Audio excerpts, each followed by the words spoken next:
Minimum 130 গ্রাম carbohydrate, 130 থেকে 150 গ্রাম carbohydrate কিন্তু ডায়াবেটিকের পেশেন্টদের ডায়েটের রোজ থাকা উচিত টু প্রিভেন্ট কিটোসিস। সেক্ষেত্রে ভাবতে হবে যে আমি কতটা নিচ্ছি, এক্ষেত্রে যেমন ইম্পর্টেন্ট, এবং কী ধরনের কার্বোহাইড্রেট আমি নিচ্ছি।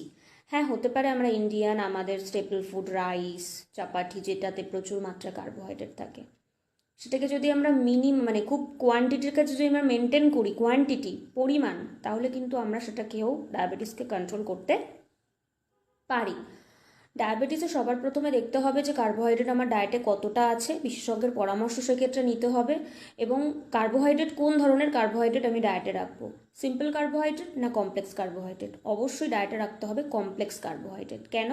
কমপ্লেক্স কার্বোহাইড্রেট কী করে, আমাদের চটজলদি ব্লাড গ্লুকোজ লেভেলটাকে বাড়ায় না, মানে র্যাপিডলি বাড়ায় না, ধীরে ধীরে বাড়ায়। আর সিম্পল কার্বোহাইড্রেট কেন আমরা